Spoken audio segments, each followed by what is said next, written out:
समस्त को नमस्कार फ्रेश डाल आसंता मैंने आज वाक्य ध्यान करवा एपरी लिखाई आपण मैंने समस्ते खुलतु मो सहित द्वितीय करंत्य 5 पर्व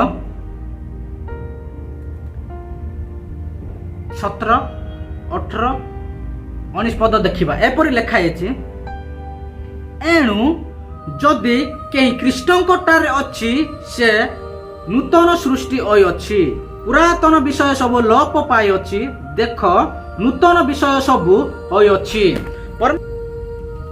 आम जो प्रभुंटार अच्छु प्रभु को ग्रहण करूँ आम कौन करने आवश्यक रही पुरातन विषय पुरातन जिनस को आम कौन करवा लोप करके नूतन सृष्टि आम चेष्टा करवा परमेश्वर वाक्य आमको ठीक से कहूँ किंतु आम शरीर को देखा ता संगे आम आत्मा को देखिकी आम प्रभु निकट को जावाई प्रस्तुत होगा परमेश्वर वाक्य आमको से कहूँ मन कर आम चर्च को जावा आम गाँव में चर्च अच्छी से जड़े लोक आसब पड़ाकिया लोक आसब ये तो एत वाक्य पड़ी किए मद पिउथिबो सिगरेट टाणुथिबो केते कौन करुथिबो सी किंतु सी एत पड़ा पिला एत बुद्धिमान लोक ताको वाक्य प्रचार करने कहब से आगे जीव से प्रभुंकर वाक्य समस्त को प्रकाश कर प्रकाश कर भी तार भी गोटे जानिबा मीनिंग आवश्यक रही कहीं से परमेश्वर को ग्रहण करिछि कि नहीं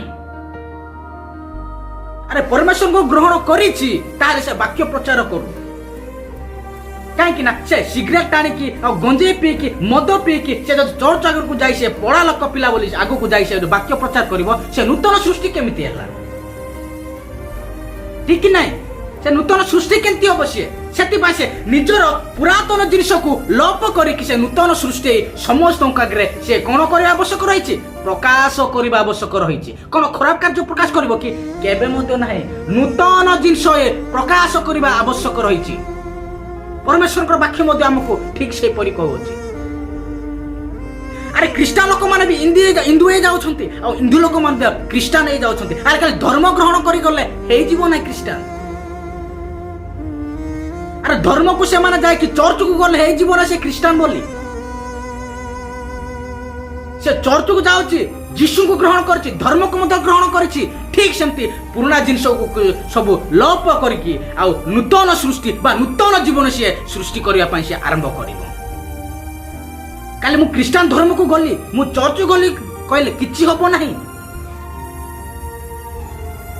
मु जने ख्रीष्टान लोक सपोज मु सिगरेट टाणुथिबी मद पिउथिबी गंजे मद पिउथिबी खराब कार्य बहुत करुथिबी किंतु मु चर्च को जाइछि मु तो पड़ा किया लोक मु चर्च को जाके मु वाक्य प्रचार कले हबो कि केबे मध्य हबो नाही सेतिबा में आ निशा द्रव्यटा में दूरे की जीवा आ निशा धर्म को में फिंगीबा तापर में नूतन सृष्टि की प्रभुको निमंत में आगु को जीवा पे में चेष्टा करबा आ प्रभुको निमंत में नूतन जीवन एबा आवश्यक रही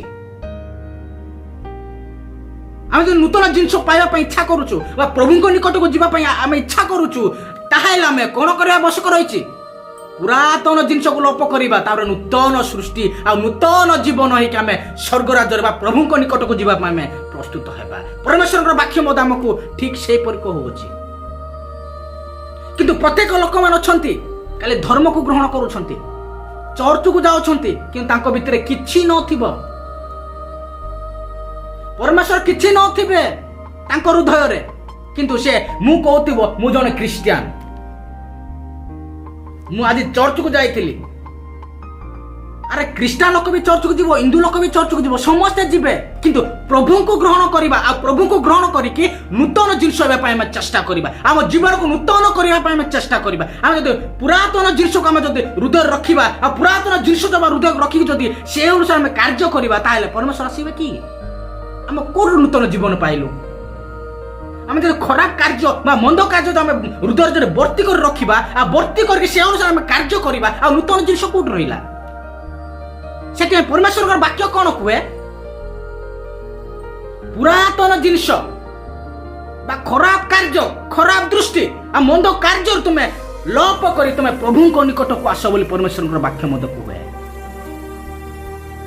से कौन करने आवश्यक रही ପୁରାତନ ଜିନିଷ ସବୁ ଲୋପ କରିବା, ତାପରେ ଆମ ଜୀବନକୁ ନୂତନ କରି ଆମେ ପ୍ରଭୁଙ୍କ ନିକଟକୁ ଯିବା ପାଇଁ ଆମେ ପ୍ରସ୍ତୁତ ହେବା।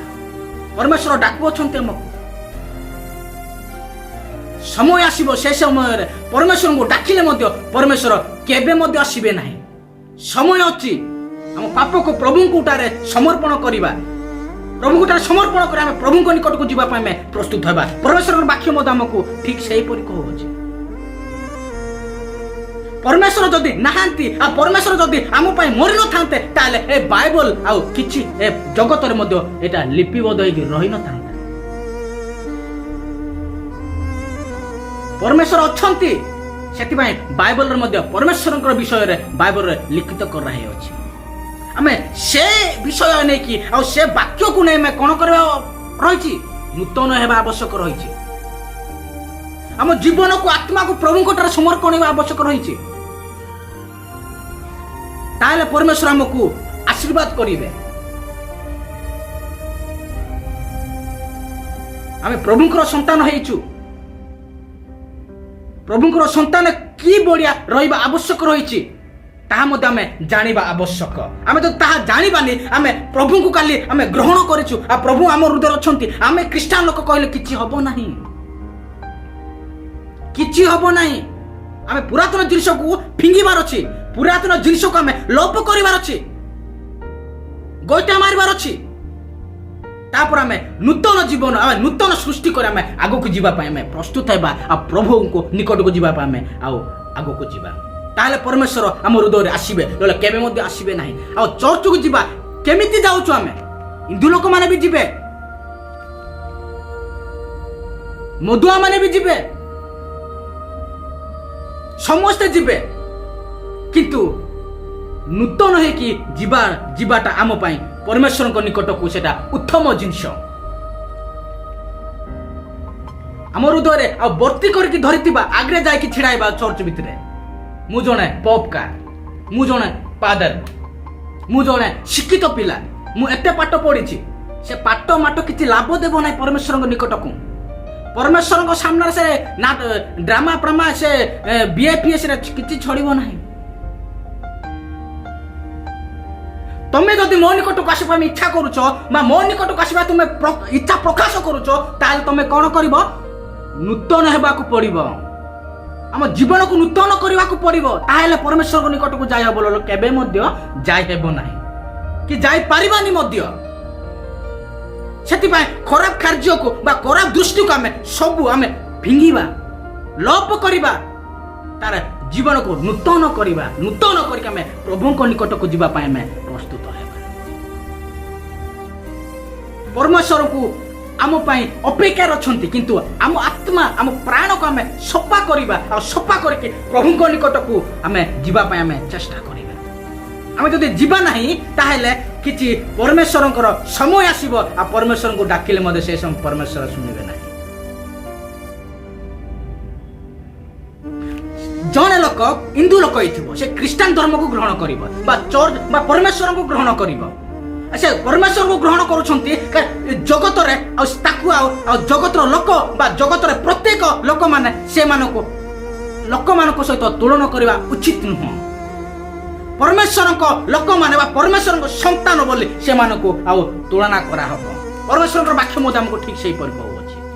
ଆସନ୍ତୁ ଆମେ ଟିକେ ଧ୍ୟାନ କରିବା। ସେହି ସମ୍ମିଳନର ବାକ୍ୟ ଈଶ୍ୱର ଖ୍ରୀଷ୍ଟଙ୍କଠାରେ ଜଗତକୁ ଆପଣ ସହିତ ସମ୍ମିଳନ କରୁଥିଲେ, ସେ ଜଗତବାସୀଙ୍କ ଅପରାଧ ଗଣନା ନ କରି ସେ ସମ୍ମିଳନ ବାକ୍ୟ ଆମମାନଙ୍କ ନିକଟରୁ ସମ୍ମିଳନ କରିଅଛ।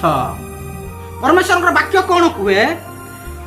ଜଗତରେ ଆଉ ପ୍ରଭୁଙ୍କୁ ନ ଜାଣିକି ସେମାନେ ଜଗତରେ ଲିପ୍ତ ହେଇକି ରହୁଛନ୍ତି। ଆଉ ଜଗତରେ ଲିପ୍ତ ହେଇକି ରହୁଥିବା ସମୟରେ ସେମାନେ କ'ଣ କରେ? ଜଗତର ଲୋକମାନେ ସମସ୍ତେ ଜାଣନ୍ତି। ଯେତେବେଳେ ସେମାନେ ପରମେଶ୍ୱରଙ୍କୁ ଗ୍ରହଣ କରନ୍ତି ବା ପରମେଶ୍ୱରଙ୍କ ନିକଟକୁ ଯାଆନ୍ତି, ସେମାନଙ୍କୁ ଆଉ ଜଗତର ଲୋକମାନେ ବୋଲି ତୁମେ ମାନେ ତୁଳନା କର ନାହିଁ ବୋଲି ପରମେଶ୍ୱରଙ୍କର ବାକ୍ୟ କହୁଅଛି।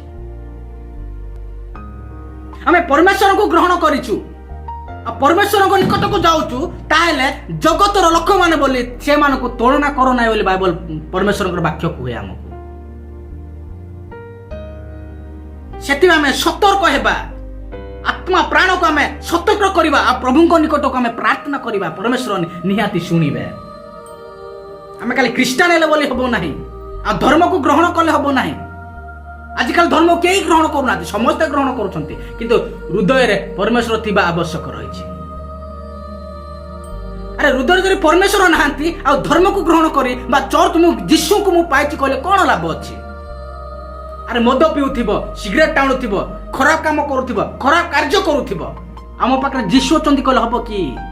କେବେ ମଧ୍ୟ ହବ ନାହିଁ। ପରମେଶ୍ୱରଙ୍କୁ ଗ୍ରହଣ କରିବା ପାଇଁ ହେଲେ, ପରମେଶ୍ୱରଙ୍କୁ ରାସ୍ତାକୁ ଯିବା ପାଇଁ ହେଲେ ଆମ ଖରାପ କାର୍ଯ୍ୟ, ଖରାପ ଦୃଷ୍ଟି ସବୁ ଫିଙ୍ଗିବାର ଅଛି, ଲୋପ କରିବାର ଅଛି। ତାର ନୂତନ ସୃଷ୍ଟି ହେଇ ଆମେ ପ୍ରଭୁଙ୍କ ନିକଟକୁ ଯିବା। ତାହେଲେ ପରମେଶ୍ୱର ଆମକୁ କ'ଣ କରିବେ? ଆଶୀର୍ବାଦ କରିବେ, ଉଦ୍ଧାର କରିବେ। ପରମେଶ୍ୱରଙ୍କର ବାକ୍ୟ ମଧ୍ୟ ଆମକୁ ଠିକ ସେପରି କହୁଛି। ଆମେ ଯଦି ଜଗତରେ ଅଛୁ, ଜଗତର ଥିବା ପର୍ଯ୍ୟନ୍ତ ଆମେ ଜଗତର ଲୋକ ହେଇକି ବଞ୍ଚିଛୁ। ଆମେ ଯେତେବେଳେ ପ୍ରଭୁଙ୍କଠାରେ ଲାଗିକି ରହିବା, ଆମେ ପ୍ରଭୁଙ୍କ ସଦାବେଳେ ପ୍ରାର୍ଥନା କରିବା, ତାହେଲେ ଆମେ ଜଗତର ଲୋକ ନ ହେଇକି ଆମେ ପରମେଶ୍ୱରଙ୍କର ବାକ୍ୟ ବା ପରମେଶ୍ୱରଙ୍କର ଲୋକ ହେଇକି ଆମେ ରହିବା ଆବଶ୍ୟକ ବା ତାଙ୍କର ସହିତ ଆମେ ତୁଳନା କରିବା ଆବଶ୍ୟକ ରହିଛି। ପରମେଶ୍ୱରଙ୍କର ବାକ୍ୟ ମଧ୍ୟ ଆମକୁ ଠିକ ସେହିପରି କହୁଅଛି। ଆମେ ବୁଝିବାର ଅଛି, ଆମେ ବୁଝିକି ଆମେ କାର୍ଯ୍ୟର ଲଗେଇବା ଆବଶ୍ୟକ ରହିଛି। ତାହେଲେ ଆମେ ଆଉ ଜୀବନ ଆମ ପାଇଁ ଉଜ୍ଜଳମୟ ହେଇଯିବ, ଆଲୋକମୟ ହୋଇଯିବ। ଆମ ହୃଦୟକୁ ଯଦି ଆମେ ଅନ୍ଧାରରେ ରଖିବା, ସେ ଖାଲରେ ରଖିବା ଆଉ ପରମେଶ୍ୱରଙ୍କୁ ଡାକିବା, ପରମେଶ୍ୱର ଆସିବେ କି? କେବେ ମଧ୍ୟ ଆସିବେ ନାହିଁ। କାହିଁକି ନା ସେ ଖାଲରେ ଆଉ ପ୍ରତ୍ୟେକ ଶୈତାନର କାର୍ଯ୍ୟ ବା ପ୍ରତ୍ୟେକ ଜଗତର ପ୍ରତ୍ୟେକ ଘୃଣା ଆଉ ନିନ୍ଦା, ଅପମାନ, ତାଳମା ଅନେକ ଆଉ ଆମ ଜଣକୁ ପ୍ରେମ କରିବାକୁ ଜାଣିନଥିବ, ପ୍ରେମକୁ ଆଉ ଜଣକୁ ଆମେ ଆଉ ସ୍ନେହ ପ୍ରେମ ରଖି ଜାଣିନଥିବ, ଆମ ହୃଦୟରେ କ'ଣ ଶୈତାନ ଥିବ, ଖରାପ କାର୍ଯ୍ୟ ବର୍ତ୍ତେଇକି ଥିବ, ଆମ ଖାଲରେ ଶୈତାନ କାର୍ଯ୍ୟ ଗୁଡାକ ଥିବ। ଆମେ ସେ କାର୍ଯ୍ୟ ଗୁଡାକ ଯଦି ଫିଙ୍ଗିବାନି, ତାହେଲେ ପରମେଶ୍ୱର ନିକଟକୁ ଯାଇପାରିବା କି? କେବେ ମଧ୍ୟ ନାହିଁ। ସେଥିପାଇଁ ପୁରାତନ ଜିନିଷକୁ ଆମେ ଲୋପ କରିବାର ଅଛି। ତାର ନୂତନ ଜୀବନ କରି, ନୂତନ ସୃଷ୍ଟି ଆମେ ପ୍ରଭୁଙ୍କ ନିକଟକୁ ଆମେ ଯିବା ଆବଶ୍ୟକ ରହିଛି। ତାହେଲେ ଆମେ ପରମେଶ୍ୱରଙ୍କର ସନ୍ତାନ, ତାହେଲେ ଆମେ ପରମେଶ୍ୱରଙ୍କର ସନ୍ତାନ ନିକଟୁ ଆମେ ଯଦି ପ୍ରଭୁଙ୍କୁ ଗ୍ରହଣ କରିବାନି, କାଲି ପ୍ରଭୁଙ୍କୁ ଗ୍ରହଣ କରିଛୁ ବୋଲି ପାଟିରୁ କହିବା ବୋଲେ କିଛି ଲାଭ ହବ ନାହିଁ। ଆମେ ଆତ୍ମାରେ ମଧ୍ୟ ରଖିବା ଆଉ ପାଟିରେ ମଧ୍ୟ କହିକି ଆମେ ପ୍ରଭୁଙ୍କ ନିକଟକୁ ଯିବା ପାଇଁ ନାହିଁ। ଆମର ଆତ୍ମା ପ୍ରାଣ ପ୍ରଭୁଙ୍କଠାରେ ଦେବା ଆବଶ୍ୟକ ରହିଛି। ତାହେଲେ ପରମେଶ୍ୱର ଆମକୁ ଆଶୀର୍ବାଦ କରିବେ। ଏ ଛୋଟ ଆଦେଶ ବୋଲଥିଲେ ପ୍ରଭୁ ସମସ୍ତଙ୍କୁ ବ୍ଲେସ୍ କରନ୍ତୁ। ଆମେନ୍।